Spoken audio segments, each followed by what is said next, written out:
Hello everyone, welcome back to my channel, and today you're gonna watch my labor and delivery. So it all started on Friday, November the 17th. It started around 7 a.m. I woke up and I was having like a little bit of cramps, kind of like if my period was coming. And then when I went to the restroom, I had like a little bit of blood in my underwear. I didn't panic because it was so little. It kind of looked like if you started your period, kind of like whenever you're about to start your period, you know how come you like spot? And then later you have like a lot of blood. I'm sorry, but that's how it actually happens, right? I decided to go back to sleep, but later around 10, my husband woke up to go to work. I woke up and I went to the restroom as well. When I went to the restroom, I noticed there was a little bit more blood in my underwear. I didn't tell him because I don't want to go ahead and like worry him and let him know, hey, I'm about to have the baby, when really it was just kind of like a false alarm. I decided to let it go. He went to work and then I took a shower. After I took a shower, I decided to call my doctor and let them know that I had a little bit of blood in my underwear to see if that was okay for me to keep going my day or if I already had to go to the doctor. Before I tell you the whole story, let me go ahead and let you know that on the 16th, I had a doctor's appointment. I went to the doctor's and she told me that I was 4 centimeters dilated. She asked me if I had any contractions and I told her no. She asked me if I was feeling good. She checked my blood pressure and everything was fine. She was a little bit in shock that I was already 4 centimeters dilated and I didn't have no type of contractions, neither my water was broken. We're back to November 17th. I decided to go to work after I called my doctor and she said that everything was fine since there was a little bit of blood and I still didn't have any contractions. Around 1, I went to the restroom again, but this time it was a lot of blood. Kind of like if my period already started. A lot. I told my dad asked me if I was having contractions. No, I still didn't have any contractions. Around 3, that's when I started getting my contractions. I didn't have a time. Sometimes it was like every 15, sometimes every 5, sometimes every 10. They were not even longer than a minute. So my dad decided to tell me just to continue working. Around 4, that's when I started getting my contractions a little bit stronger. And I was a little bit weirded out and I wasn't thinking that I was gonna go in labor because my contractions were every 5 minutes. I never started as in every 15 or every 30 minutes and then every 15 and then every 5. No, it just started every single 5 minutes and they were lasting around a minute to 45 minutes. I mean, around a minute or 45 seconds. So I called my mom. I told her that I was already getting the contractions around 5 minutes. They were lasting around a minute to 45 seconds. She said, okay, like around 4:20. And my contractions were like every 5 minutes and they were lasting 1 minute exactly. I had an app where I timed all my contractions. Whenever I would go to the hospital and they asked me, I would know, because whenever you go to the hospital, that's what they ask you. How far are they? How apart are they? How long they last?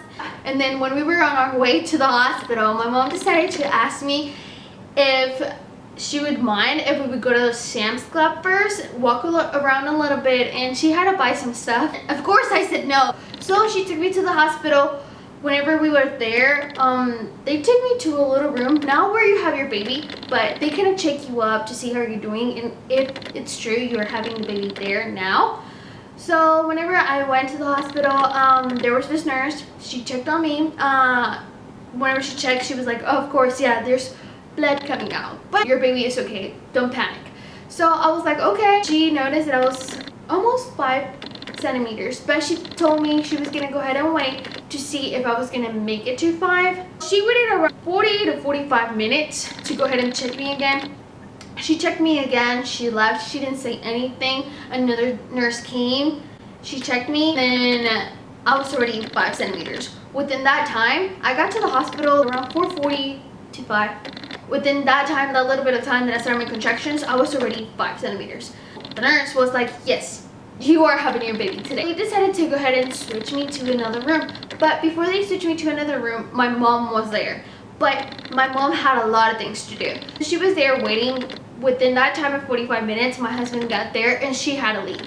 So they switched me to the other room, and in that room, they gave me this little towels where I had to take like a bath with them. So I had to clean myself pretty much because they didn't know if I was gonna go to C-section. That's why they give you those little towels so you can go ahead and clean yourself. They fill up like almost like a gallon of water, like in this little bag, and they put it in your butt they put that much water in your butt to go ahead and clean your system so you don't poop yourself whenever you're giving birth. They decided to put my IV, but I was already 5 centimeters dilated. In the first shift, there was this lady, she asked me if I was gonna get my epidural. I told her that I didn't know because I have like a nerve. I don't know what it's called. I think it's called a sciatic nerve. If I'm mispronouncing it, I'm really sorry. But I will go ahead and put it right here, what it means, so you have an idea of what I'm talking about. The nurses that I actually had during the whole process, they were there and they were helping. They asked me if I wanted the epidural. And I said, I don't know, again, because of that same reason, the nerve, blah, blah. To give you a little bit of explanation, what happens is whenever either you're pregnant or you suffer it from even when you're not pregnant, since that was my case, I've been having it before I was pregnant. To give you pretty much an idea of what it is like whenever you're really nervous or you have pressure like on your hips kind of, your nerve gets swollen and then your spine kind of like pinches it. So whenever it pinches your nerve, your left leg kind of like, you can't stand up on it because it hurts really bad and it kind of contracts. I let them know that I was having that problem, that I wasn't sure if I was gonna get it. One of the ladies, it was like a short one and a tall one, and the tall one told me that she totally understood what I was talking about. She had the same problem when she was a little bit younger, but she actually had like surgery for that. I don't know. And she said that it would be better if I get it. The only thing I had to do was tell the doctor that was going to put me the epidural that I had that problem. They told me that before I had the epidural, I needed 2 bags of IV before I had the epidural. So they started putting the IV like really fast, and I started getting really, really cold. And then after a while, they checked me again, and I was still getting contractions. Remember, I still don't have the epidural. So I was still getting contractions, and I was about to go to a 6. Then later, I was almost done with my second bag, and then she asked me, oh, did you ask for an epidural? I said yes. And then I totally forgot that I had to tell the doctor about my sciatic nerve, but the tall nurse told her, and she was like, oh, okay, that's fine. I got it. Don't worry about it. You're gonna be fine. It was a lie. I was not fine. Actually, whenever they're gonna give you the epidural, they tell you to go ahead and put yourself like in a little egg, kind of like in a little ball. So they give me like a pillow so I could hug it out. And then, okay, so they put me like on the bed, but on the bed, like my legs obviously were hanging because I'm pretty short. I'm 5'1". So my legs were hanging. They gave me a pillow, and then I went kind of like in the little ball, and the nurse was hugging me. She told me, just tell you to be calm, breathe slowly, and you can't talk, and you can't move. When she was putting it on, she pinched my nerve the very first time, even though I told her that, you know, I had that nerve, that she needed to be careful. She pinched it, and my eyes just started watering, and I started crying so bad. It hurt so bad. I didn't even know where to grab myself, but whenever she pinched it, remember, I was like in a little ball, and whenever she pinched it, my body just reacted, and it just wanted to straighten up, and my left leg contracts. So whenever they pinch your nerve, your leg stretches. So I accidentally hit the nurse that was hugging me. I started crying. I started getting more tense and tense and tense because, you know, they just hurt my nerve. I was like crying. It was painful. And the nurse was like, you need to calm down. We're going to go ahead and try it again. And of course, she was already there. And I didn't want to be like, you know what? I don't want it anymore. So I was like, okay, I need to relax. I started like kind of calming myself. But if you put your shoulders really tense, they can't put it on. So they want you to go ahead and relax. But after they touched my nerve, I was so tense that I was like, I don't even want to come down. Like, it hurt so bad. You don't understand, lady. It hurt like really, really bad. So she's like, I know, I understand. Please don't move. Like, we're going to go ahead and try it again. And I was like, oh, dang it. Okay. So I relaxed. I was like wiping my tears. And then I started relaxing again. And then once again, she hit to my nerve.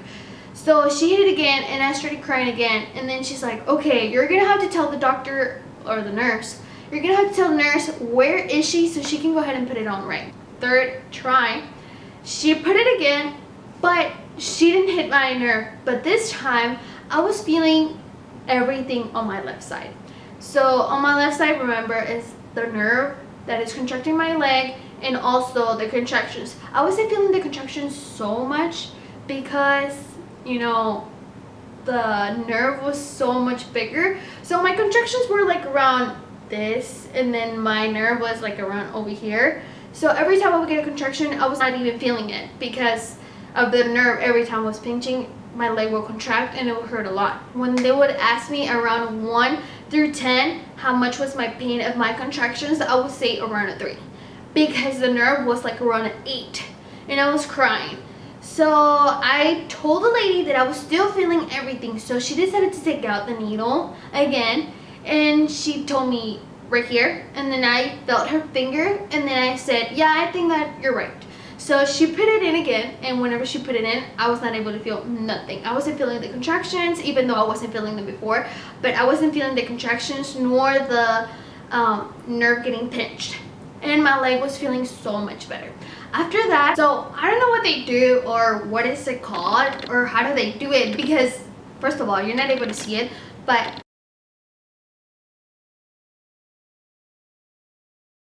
they give you a bag and pretty much you pee in that bag, but you don't get up and pee in that bag. There's like a little tube connected to where you pee, and pretty much all your pee goes there. After they put that, I was feeling so badly like going to the restroom, because obviously you're not used to that. You have never had that before.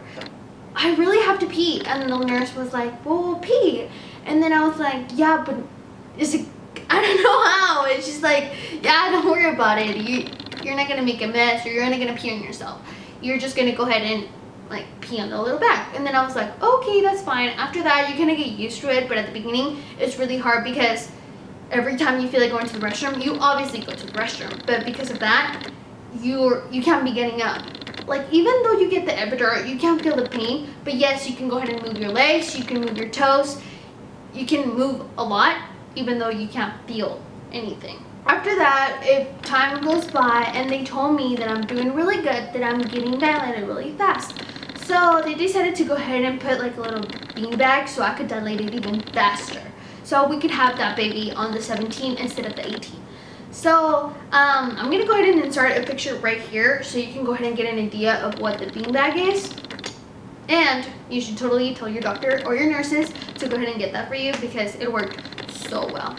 So every hour they will go ahead and, well, first they put that bean ball like in between my legs, and then every single hour they go ahead and switch me sides. So first I was on the left, then like an hour will pass by, and then we'll switch me to the right, and so far and so on. They started checking me and I was dilating and dilating and dilating, but then I got stuck on 8. I was 8 centimeters and I wouldn't go anywhere. First I was going really slowly, like I was 7, almost 8, and then I was like 8, 8, 8. I wouldn't go anywhere. So let me go ahead and like give you like a little bit talk through so you can understand a little bit better. So you have to go ahead and dilate from 1 to 10. That's you being dilated, pretty much your thing opening. But your baby is, the nurse is actually going to go ahead and explain to you, but so you can understand my story, your baby can either be really high or low. So the baby is kind of like +2, +1, 0, -1, -2, and then the baby comes out. I was at 8 and I was at +1. At that time, my water wasn't broken yet. They told me that they were gonna go ahead and wait a little bit longer. They were still switching me from left to right with the little ball, but they were gonna go ahead and wait so the baby will go down, because if they were to pop that back and he was at +1, it was really dangerous, because if they were to pop the water was gonna come out, and instead of the baby coming down, maybe the umbilical cord was gonna come down, and then they were gonna go ahead and have to put me in a C-section. So I said, no, I really don't want that. So we decided to wait. That was the longest wait we had to do. Around 3 hours we waited so the baby would go down. And then later, because the baby wasn't going down, they decided to put down Pitocin. And what Pitocin does, it makes it speed up your process so you can go ahead and dilate even faster, because remember, I was stuck at 8 and what they wanted was for me to continue dilating, and they didn't want to pop that bag until like the last minute. So they put me on that. But whenever they put me on Pitocin, I started feeling really sleepy, and they told me, oh, it's okay, it's normal, go ahead and rest.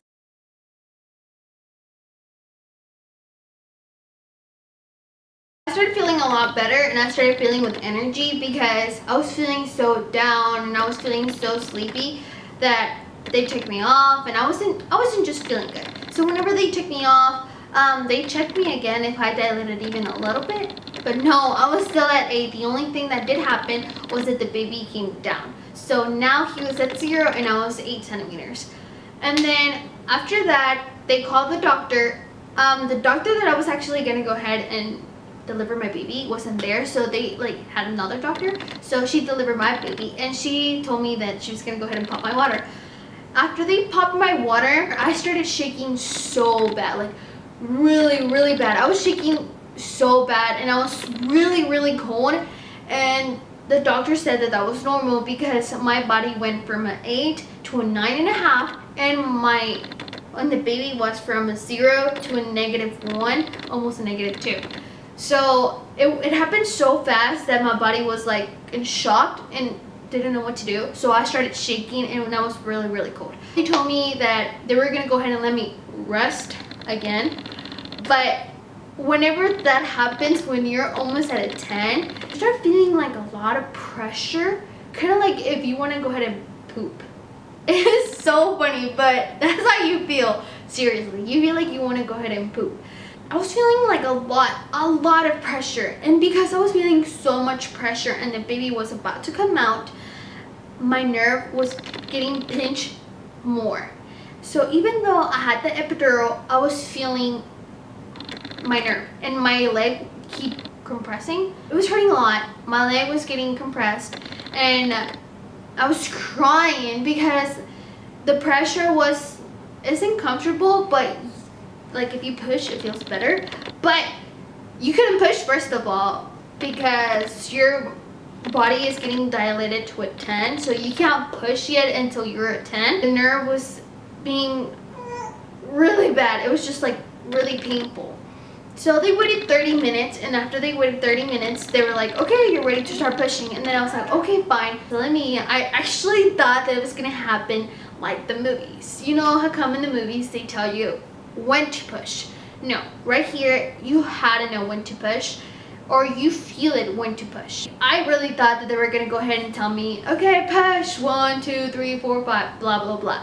No, that did not happen. I was like, I really have to push. So the nurse said, push, and I pushed, and every time I pushed, you have to count like 10. You kind of have to hold your breath, and you have to push, and then count like 1, 2, 3, 4, 5, until like 1 through 10. And then you stop, you breathe, and then you do it again whenever you feel like you have to do it. I was doing that and whatever. Whenever the baby is coming, what the doctor does so you don't grip is that they kind of like massage, like in the right there where the baby's coming. They kind of massage, but they don't massage really softly. What they do is they massage like really hard. It even feels kind of like it's burning. So I was like, oh, it hurts really bad because you're focusing on pushing and you're feeling the pressure, but at the same time you feeling like the massage there, and it hurts really bad, and it's really uncomfortable, but you still have to push and you have to take them out, right? So I continued doing that, and then later it burnt really bad. What happened was that Sebastian had his little hand stuck like that, and like the umbilical cord was around it. Little hand and his face were like together. So whenever I pushed out also his hand, and not only his head. That made me rip. So I ripped a little bit, but not a lot. But I also ripped because of that, and there was nothing they could do or prevent it. After that happened, they told me to wait because the bed is kind of like this. So the bed is like that, but they have to take off like a little part so they can go ahead and put the baby, and they put like a little bucket so they can go ahead and like all the blood that comes out goes in there, and they don't make a mess and the sheets and all that stuff. So it kind of turns into like a little chair. And they told me to go ahead and wait to stop pushing. But you feel so much pressure. You want to continue pushing. You get really desperate because you're like, I really want to push. And the nurse is like, no, don't push. Hold on. It was really bad. Then like my bed kind of got stuck, so they were not able to go ahead and do it, and she was really struggling, and the doctor was there waiting, holding the hand, and then I'm over here suffering, and then my mom and my husband holding my legs up. It was just really, really bad. Then later they put the bed down, and then I was able to push. Then the baby came out. He came out really purple. I was in shock. I was so scared. I was like, oh my god, why is he so purple?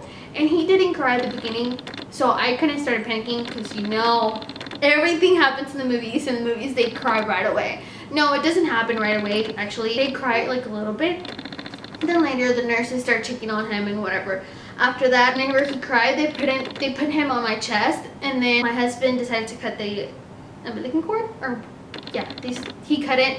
And then after that, they go ahead and took the baby away from me, and after they had the baby, they fixed the baby and whatever. My doctor was like, okay, we're gonna go ahead and take out the placenta. It doesn't feel as bad as whenever you push the baby.